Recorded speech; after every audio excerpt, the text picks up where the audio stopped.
Okay, Shiraz, whatever will be, will be. Hello, everyone. Already got three people on the chat. Brandon Howells, Life in the Void. Oh, four people. I miss Manny Jester and Norman Buckwald. This is a new record. Four people in the chat. So happy to have you join us alive in the void. You haven't joined me on the chat before. Norman, old school person who made his return, I think last month or a couple months ago. Good to see you, Maddie Jester. Well, not your return, but I hadn't seen you on the chat for a while, but you've been around. um, Brandon, of course, wouldn't be a chat without Brandon House. So, before I get into it, a couple of quick notes. So about the wine, I've got this. I don't know if you can really see it because of the light. You can probably see the picture, but not the words so much because of the way the light is shining on it. It is called Jen Pfeiffer Rocket Like a Redhead, the Rebel Shiraz. Um, and this is a woman with the like kind of Marge Simpson hair that kind of turns into fire smoke here. That's red. I like the artwork on this wine. I've bought bottles of it from before. When I first got this, I was a redhead. I not necessarily anymore. I'm more like purplish, reddish, auburnish. Although my hair got less purple like within a few days after me dyeing it, which is fine. I don't mind that. I really like this color. I will probably maybe at some point dye it straight up purple. But anyway, that's what I'm drinking. I will be using a stainless steel wine glass that I usually use for camping because I keep breaking all my my like actual wine glasses. I just broke the last one recently, so now I'm in stainless steel.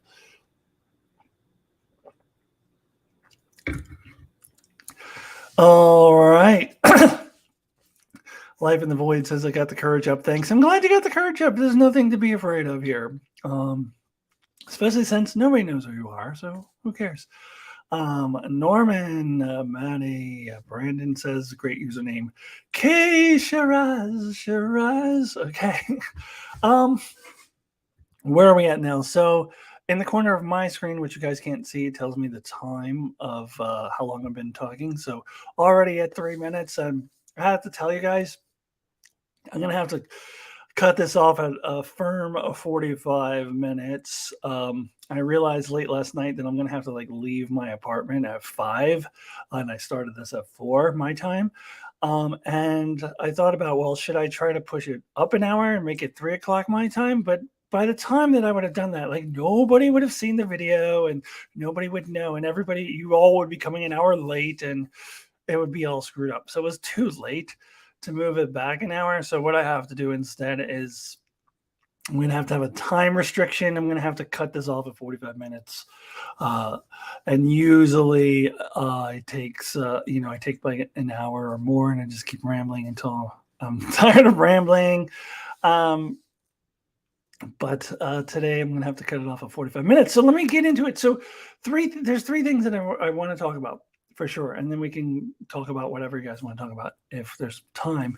One, I want to talk about the Obi-Wan trailer. I want to talk about the Strange New Worlds teaser trailer. And I'm going to kind of compare the two because there's one that I think is vastly superior to the other. And I want to talk about, in a very, very spoiler-free way, I'll tell you guys all about that Ryan Reynolds time travel movie. It's called The Adam Project. I watched it last night. It premiered on Netflix yesterday, and I watched it last night. So I will give a kind of spoiler-free review on that. And just so you all know, you're talking about being shy. I am very shy. In real life, I'm very, very shy. It's different to sit here and talk to a screen when there's no people in my face than when I'm in real life. So I am actually a very shy person. Manny Jester says there are some great beards in both trailers. Very true. That is, I didn't think about that, but that is actually very true. Some great beards in both trailers. And I love both Anson Mount and Ewan McGregor. So I love the beards. Um, so let me dive into it. So they each premiered their first teaser trailer last Wednesday, a few days ago. Well, first of all, when I'm talking about the Strange New Worlds teaser trailer, I'm talking about the one that came on Wednesday, the only one that seems to exist on the internet. It's very odd. There's a channel, Trek Culture, that I follow a lot. They have a lot of different people who do videos, but the main guy who does it is Sean Ferrick. He's the guy who does the ups and downs of Star Trek episodes every week.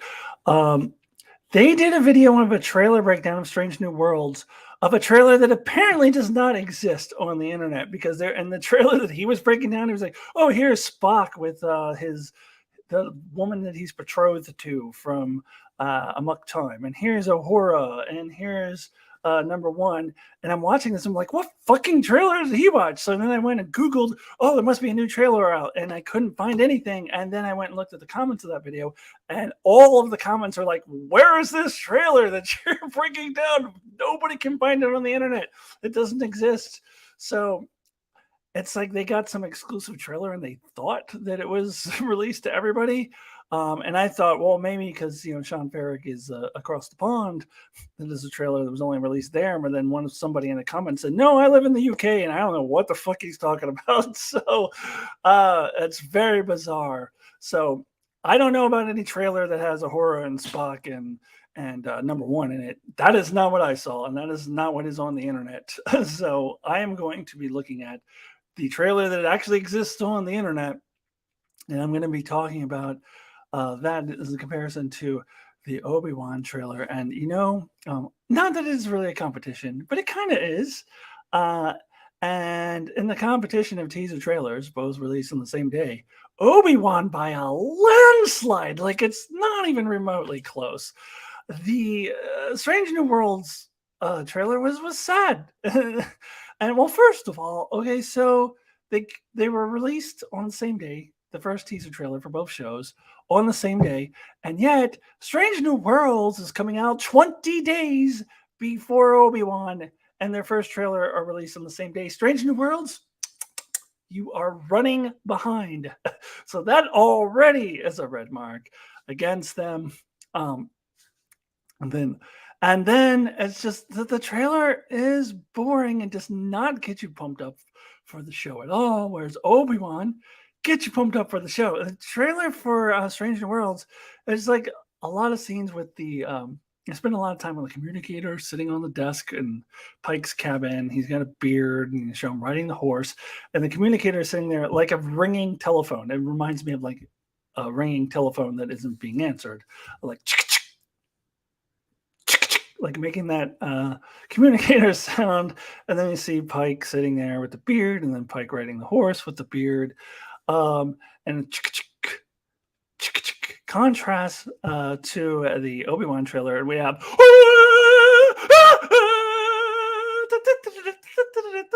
the Duel of the Fates from Phantom Menace. Now, the Phantom Menace is still a crappy movie, but that I have always been pumped up by that music, and then they put that in the trailer. You've got on one hand, and the other hand you've got it's not even close. I mean, in the Star Wars versus Star Trek debate, I've always been a Star Trek first person, always. But come on, Star Trek, get your shit together, because you got blown away by the Star Wars trailer. It's not even close. The Obi-Wan trailer actually has scenes that matter. It does a good job of conveying the tone that we're going to be dealing with at the beginning of the season, at least, with Obi-Wan being kind of melancholy, and you hear the voiceover about him talking about how they lost, and everything's kind of melancholy, and he's watching Luke, and you can really get the feeling of the tone of the show. And you can get a lot of great shots of the main villains of the show, the Inquisitors, which I'll talk about the Inquisitors a little bit more in a minute, in case you don't know who the Inquisitors are. You get a little bit of the plot details, get a lot of action, excitement. You get characters who are actually going to be in the show in it. And as opposed to the Strange New Worlds trailer, which I don't know what trailer Sean Ferrick was watching, but the trailer that I saw, the trailer that everyone else saw that exists on the internet, I don't see Spock. I don't see Uhura. I don't see number one. I see Pike with a beard. I see some little kid standing in front of a crowd. I see some naked dude standing and looking over things. And I hear a voiceover from someone who sounds to me like the chick who plays Mother in Raised by Wolves. that's what her voice. It took me a while to figure it out. Like, why does that voice sound familiar? And that's who it sounds like to me. I don't know that that's who it is, but I don't know who the fuck it is. There's no scenes about the season. There's nothing to get you pumped up for the season. There's Pike riding a horse. Great beard. I'll give him credit for the great beard, but there's nothing. It's such a pathetic trailer, and it took them till now to release it. It should have been out 20 days ago. So I would like to see whatever this mysterious trailer is that they reviewed on Trek Culture, because it sounds like it's a lot better, but it doesn't seem to exist on the internet. I've been ranting, so I haven't been looking at the chat. Let me go look, see what you guys are talking about. There was a Paramount Investor event. Maybe it was from that. Yeah, probably. But then why can we not find it on the internet? And it's not just me, because everyone in the comments of that video was like, where is this? Please put a link to this trailer you're breaking down, because I can't find it. Yeah, Spock and T'Pring got their marriage annulled in a muck time. No, yes. So this apparently T'Pring is going to be in it like earlier, because he was promised to her like a long time before a muck time the episode. So this is going to be earlier in the timeline, before he knows that she basically didn't give a shit about him and just wanted this other hunky Vulcan dude instead. So this will be before that. So Spock doesn't. Their marriage hasn't been annulled yet. They're still promised to each other, because remember, they were promised to each other for a long time before that episode. Let's see. Clips got took off Twitter, pretty sharpish. I saw Pike riding the horse and thought of Kirk and Generations. Yeah, all of the captains of the Enterprise like to ride horses, but Pike, it was the first one. He did talk about riding horses in the cage. He talked about how he liked riding horses. So to be fair, Pike is the original horse riding captain, but then they had Kirk do it, and then they had Picard do it as well. Yeah, Hayden Christensen is back as Darth Vader. I bet he still hates sand. I don't know. People are all excited about Hayden Christensen being back, but I'm not. He's a terrible actor. He ruined the second film. The third film he made worse than it should have been. The third film, I think, could have been a great film if it had a better actor in it. And why is everyone trying to retcon the prequels into being something good now? Everyone is acting like the prequels were good movies. I watched them, a few years ago, like 3 years ago, and actually watched Revenge of the Sith again, even more recently. And Revenge of the Sith is still a mixed bag for me. It's mostly Hayden Christensen's acting, but The Phantom Menace is still a horrible, horrible movie. Let's stop retconning it and acting like they're good. People, like everyone on YouTube and in the media, and everyone's like, oh, the prequels, the classic, great movies. Stop pretending they were good movies. Let's be real, be honest. Phantom Menace and Attack of the Clones, still very terrible movies. Watch The Phantom Menace, be honest with yourself, and anytime Jar Jar Binks goes, oh, be so good, and tell me that this is a quality film. Don't lie to yourself. Stop pretending that the prequels were good movies. Why are people doing this? They are still terrible, terrible movies, especially the first two. The third one, not as much, but the first two are objectively very poor quality, very bad films. And they still are. They didn't magically become good movies over the last 20 or 25 years or whatever. Anyways, Brandon Howell's no shy, but you can sing on camera. This is a funny thing about being shy. Like there's a lot of, you'll hear like stand-up comedians and actors say that they are shy, and I believe them, because there is a big difference between sitting in front of a camera with no one else in the room than there is in actually interacting with real humans. People that you don't know, like I went to a queer bar last night, and luckily there were some very friendly people there who were very open and outgoing to me, but I have a hard time like initiating conversation. It's way, way, way different than just sitting in my apartment where I feel safe and sitting in front of a camera. So whenever you hear like a stand-up comedian, I can't remember who specifically, but there's been some over the years, or actors say that they're very shy. Believe them, because there's a difference between performing and interacting with other humans. um, let's see. I will bet there will be a Ghost Liam Nielsen cameo. That is the rumor. Seems to be a rumor with a lot of teeth to it. So it seems like there's a very good chance that we will see Qui-Gon Jinn. Now, Liam Nielsen, as much as The Phantom Menace does suck, he is one of the highlights of that movie. He was very good as a Jedi in that film, and I love me some Qui-Gon. So it would be really cool to see Ghost Qui-Gon in this movie, or in the show rather. Trick was originally where? Oh, sorry, I accidentally clicked on something weird. Okay, I'll shoot. Let me get back up. Trek was originally marketed to be a Western in space. I mean, kind of, but it didn't bother me as much of the Western vibes of Star Trek as much as The Mandalorian did. Maddie Jester, no brainer mate. Yeah, let's have another Force Ghost. Yeah, we're talking about Qui-Gon, Liam Nielsen. I'll get excited for Strange New Worlds after Discovery is done. There's too much competing for my attention right now. Fair. That is very fair. Discovery has one more episode left. Picard is just getting rolling. Yeah, that's very fair.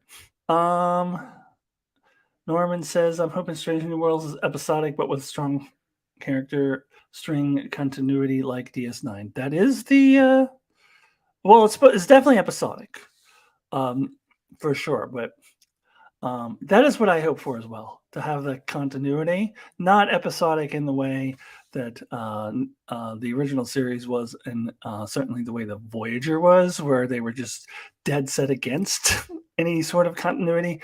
I'm hoping, yeah, that's what I'm hoping for too. And I think it probably will be that. I think there's a good chance that that's what we're getting out of this show.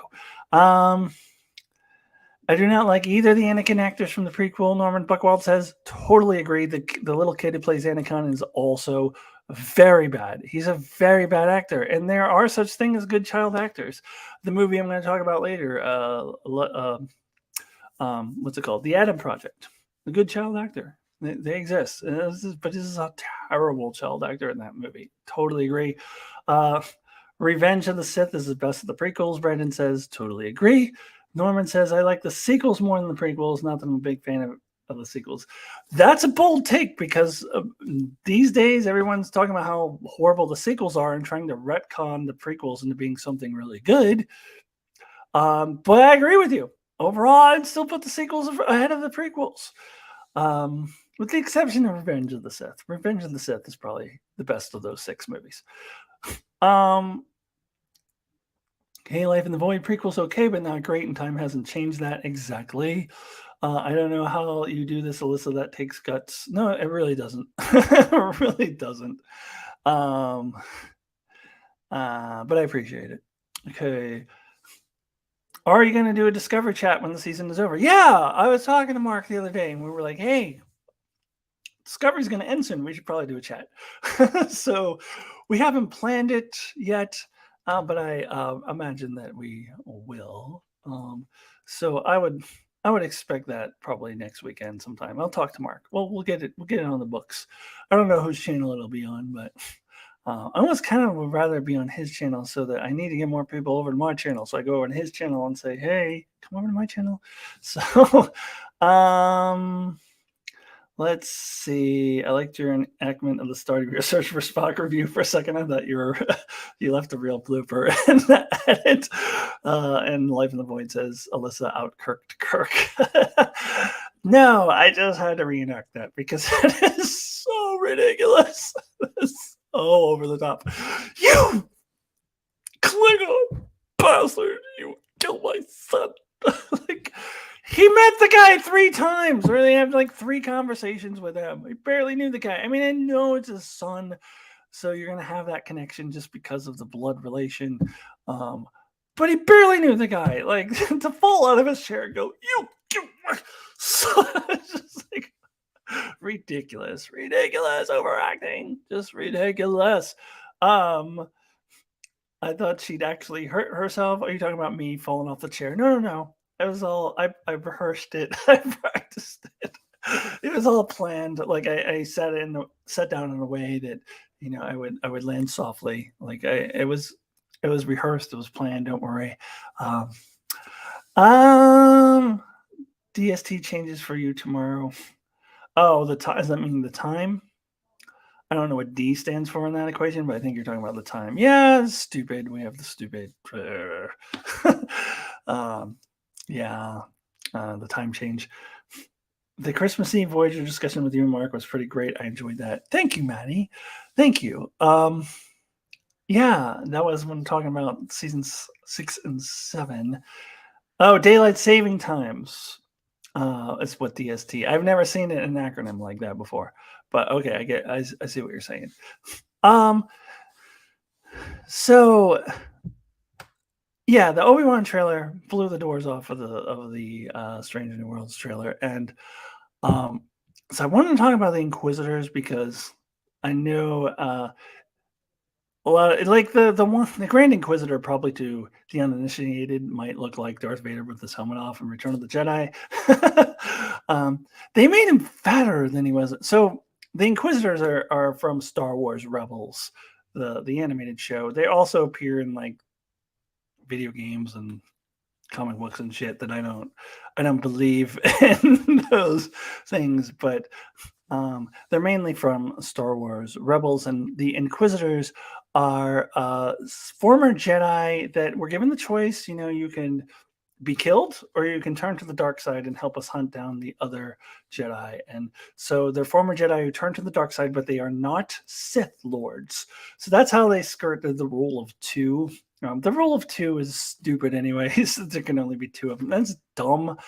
So this is how they kind of get around that, is like they're not actually Sith Lords. They're just dudes who've turned to the dark side, who were former Jedis. They were former Jedis that turned to the dark side, and their mission is to hunt down any Jedi that may have escaped from Order 66, as well as anyone else that they detect who is Force sensitive.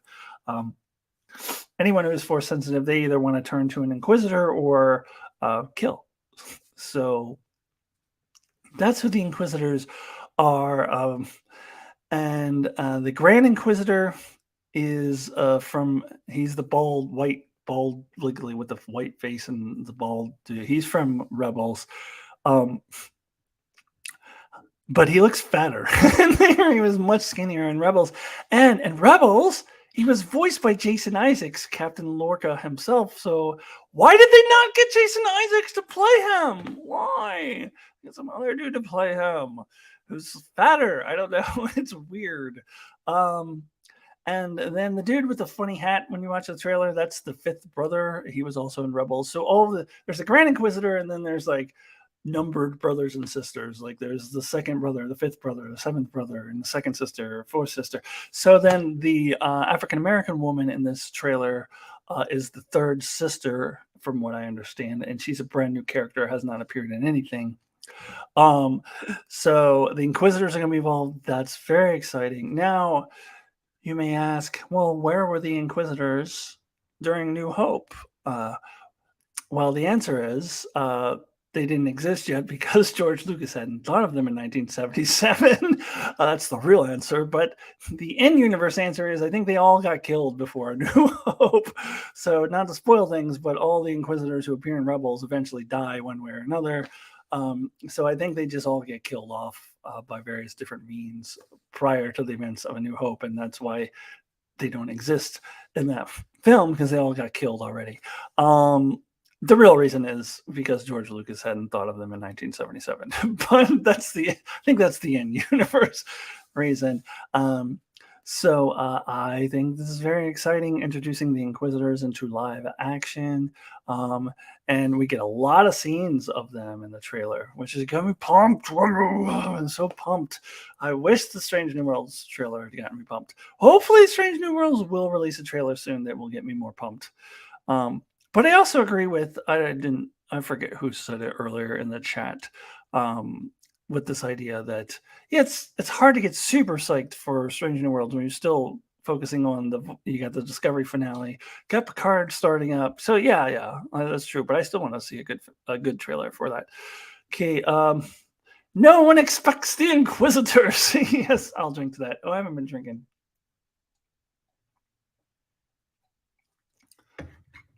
Especially the Spanish ones. Absolutely. The galaxy is pretty big. Can't expect Darth Vader to be everywhere at once. Yep, that's the reasoning for the Inquisitors. Brandon says they hadn't been invented yet. Yeah, exactly. They hadn't been invented yet. But the end universe reason is that they all die for various different reasons. They were not interested in Tatooine. Well, according to the trailer, they do go to Tatooine here. I don't know how much I should share, but I know some spoilers about the plot of the first 2 episodes. I don't know all the details, but they're not on Tatooine necessarily for the reason you might think they are. Let me just put it that way. Anyways, Maddie Jester says, oh wait, I'm sorry, let me go back. Brandon says Gods Below. That episode of Picard was dark. Yeah.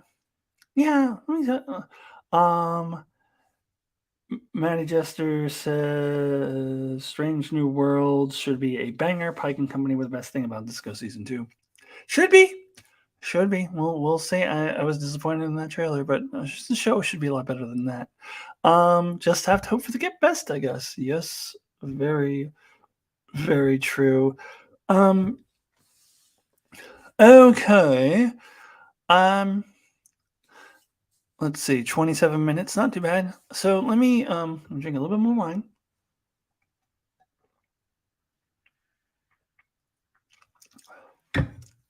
A little bit of water.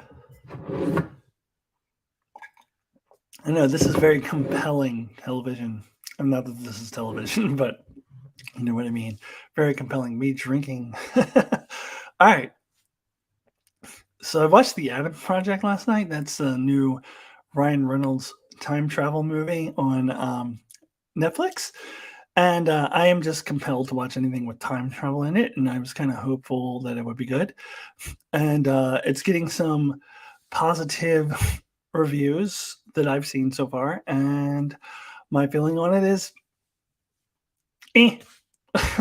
it's fine. And it's not the best thing in the world, but it's just fine. It's not terrible. It's good. I enjoyed it. But so here's the thing about that movie. If you just want to turn off your brain and just enjoy some really fun character interactions, Mark Ruffalo is in this movie too. So Ryan Reynolds and Mark Ruffalo, and also the kid who plays. So Ryan Reynolds, he is in the year 2050. He travels back to 2022 and meets his 12-year-old self.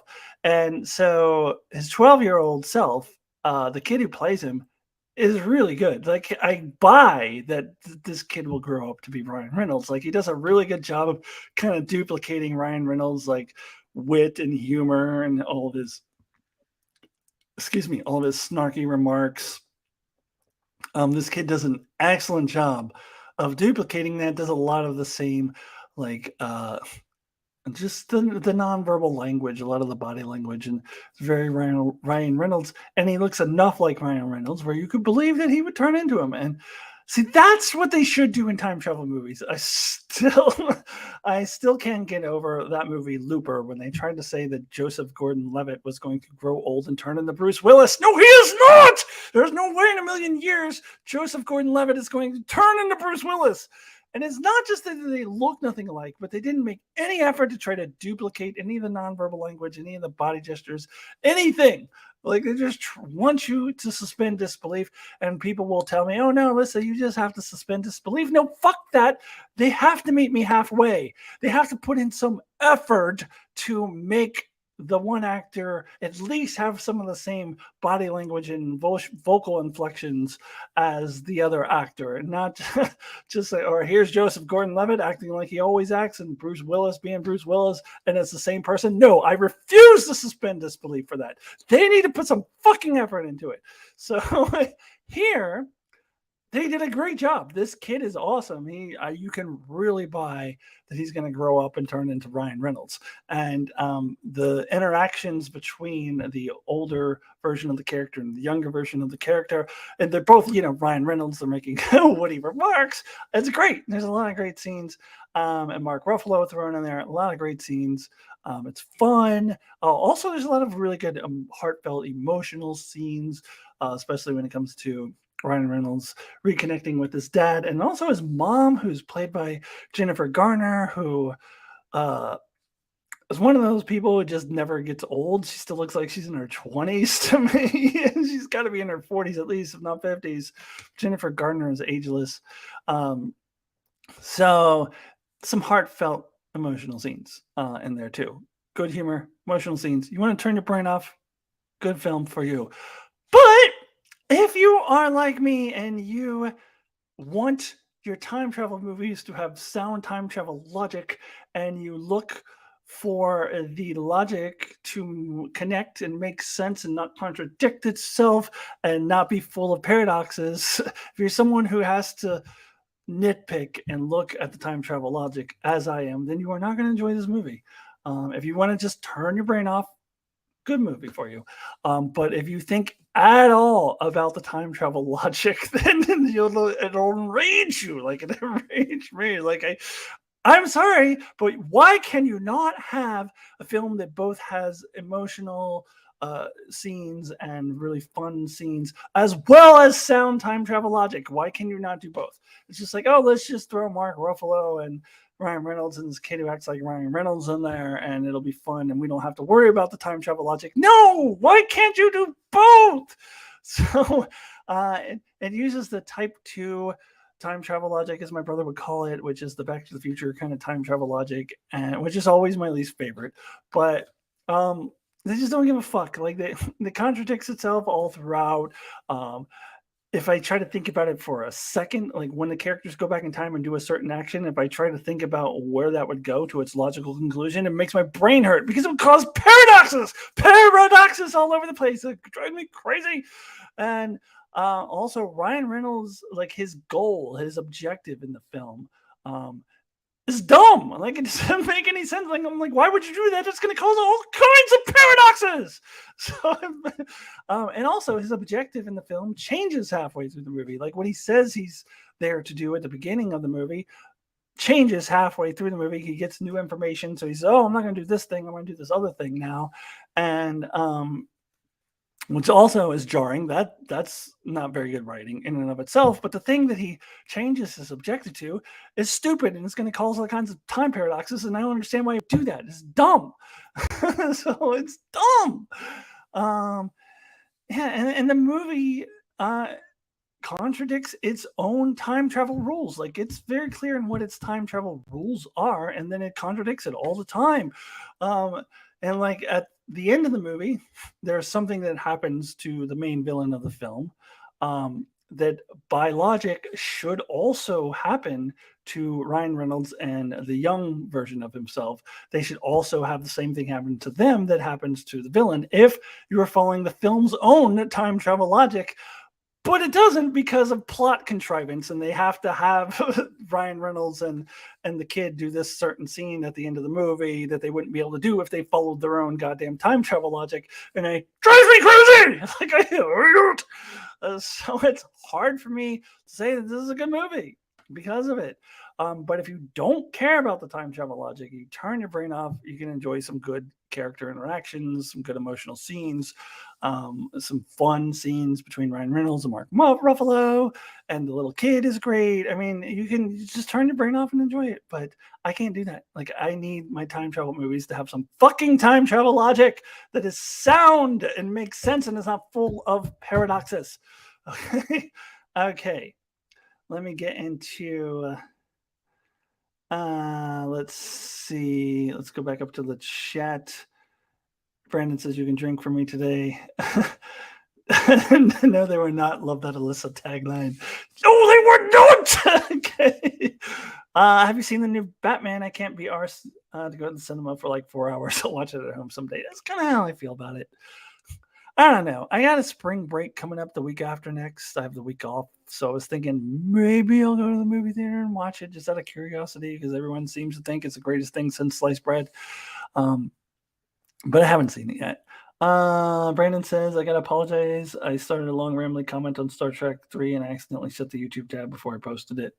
Well, that sucks that you wrote all this stuff and it got deleted. I hate that.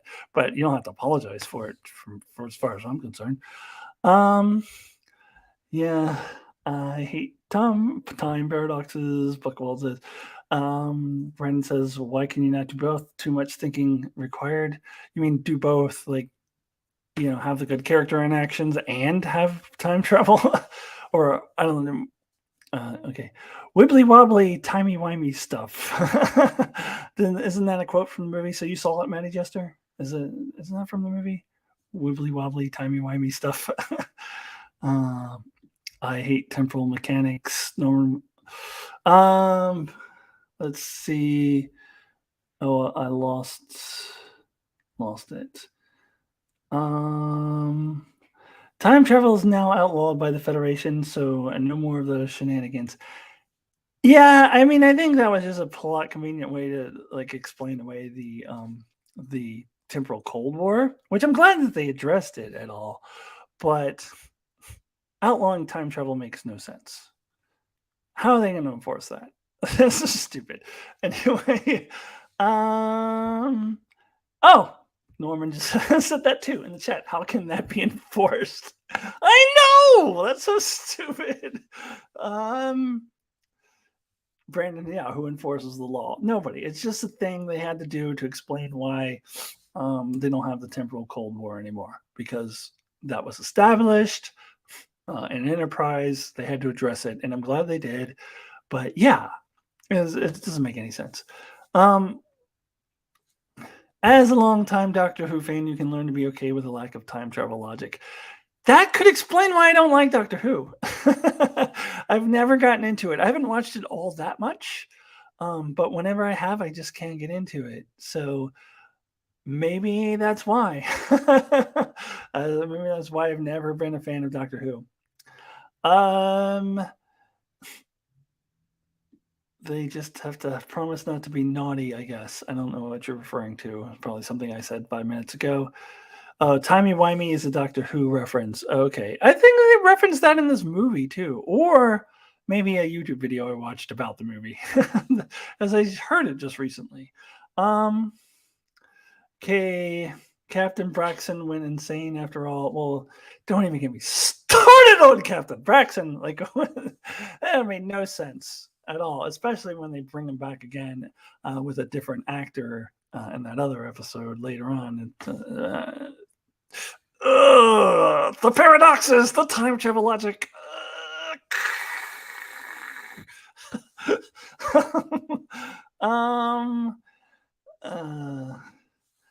If you watch Doctor Who, do not begin with the Flux season. I'm never gonna watch it.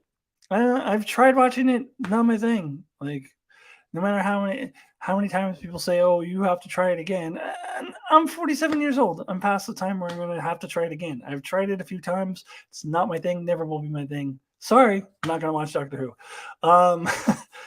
So he put a bomb in Voyager, the scoundrel. Yeah, Captain Braxton.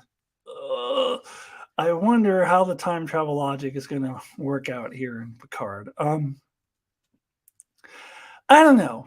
I wasn't a huge fan of this Mirror Universe, but not Mirror Universe. Like, And I still don't. I don't know. I don't know how the Earth would get to that point where you look at the crowd of people who are cheering on. There's black people in there. There's people of color. So we've accepted all of them, but now we are xenophobic toward aliens. I don't buy it. Like, I think that if human race would continue to be xenophobic, it would still be against each other. Like, I don't buy that we've all united as one human race. But now we're xenophobic against aliens. Yeah, and I don't know. I bought the Mirror Universe a little bit more because the excuse there was, the Khan and all those people won the Eugenic Wars, so they would have had time to really like convince everybody to be that way toward alien races. But I don't know. um, Alyssa Jean, you expect Voyager to make sense? Yeah, especially since everybody seems to think it's a good show. It should make sense. I think Voyager's overrated. It's mediocre at best. Yeah, we did see Seven in a Starfleet uniform. We did? I missed that. I don't, when was she in the Starfleet uniform? She was the president, right? She wasn't wearing a Starfleet uniform. Okay. The Elden timeline reminded me of Pink Floyd, The Wall. I saw that once many, many years ago and didn't make any sense, and I fell asleep, and I prefer the album without the movie. Let's see. Brandon, I've never thought highly of Voyager. Well, me and you both. I'll drink to that. Ooh, I'm already closing in on my 45-minute time limit. My goodness. Well, my clock over here says 4:40, and this says there's 41 minutes past, so I could go to 4:46. Being okay. Oh, Mark's here. I'm late. My computer was updating. Well, Mark, you're going to have to go back and watch everything because, as I said earlier, I'm on a strict time limit. I realized late last night that I really only have like 45 minutes to do this. If I had moved this up an hour to 3 o'clock my time, I could have had more time. But by the time I realized I would need to do that, it's too late. Like, nobody would catch that I moved the time. So unfortunately, I am almost going to have to wrap this up in a couple minutes. So Mark, you will have to go back and watch everything I said about Obi-Wan and Strange New Worlds, and also the Ryan Reynolds time travel movie. I watched that. Did you watch that yet, Mark? I think you may agree with me on that. Is that it? You want to turn your brain off and not think about the time travel logic? It's perfectly fine, but I can't do that. I obsess with the time travel logic. It makes no sense. Okay. Life in the Void says, I love Voyager. Yeah, I know. You've expressed that before. Good for you. I'm glad you like Voyager. I think it's mediocre, but that's me. We all have our different opinions. She wore a Starfleet uniform in Relativity. I think that was what Maddie is thinking. Relativity. I don't know what you're talking about. Okay. Mark is drinking San Pellegrino Limonada. Cheers, Mark. Mark says, I haven't watched the Ryan Reynolds time travel movie yet, but Mom loved it. I'm sure she did, because it is a very, like, if you can turn your brain off, enjoy the character interactions, and not think about the time travel logic at all, you are going to enjoy this movie. If you can just not worry about all of the time paradoxes that would be created by every fucking thing that the characters do by the movie's own time travel logic. If you cannot think about any of that, you will really enjoy this movie. I had mixed feelings because I did enjoy the characters. I did enjoy the young actor playing Ryan Reynolds. I did enjoy Mark Ruffalo. I enjoyed the character interactions, and there are some heartfelt, emotional moments that I enjoyed. But I cannot turn my brain off and not notice all the time paradoxes. And the fact that Ryan Reynolds' main goal, his main objective of the film, changes halfway through the movie. So yeah, there's just things that bug me about that movie. It's just very much, you have to turn your brain off to enjoy it. And I'm sure our mom was able to do that, and I'm sure that's why she loved it. Relatively is the episode that. Oh, I understand what you're saying now. We got to see Seven Alive. I thought you were talking about Picard. I was like, when did she wear a Starfleet uniform in Picard? I get it now. You're referring to that Captain Braxton episode. Um, yeah, Mark. I get it now. I get it. Let's see.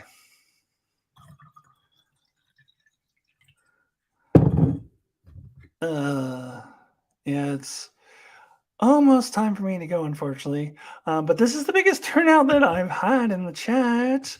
5 people. This is the first time Mark has been able to join at all. Brandon, Maddie, of course. Brandon and Maddie are always here.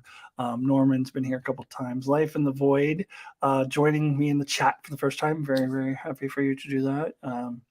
You mentioned one of my videos that you usually watch, but you don't speak up in the chat. So I'm very happy that you did. Life in the Void.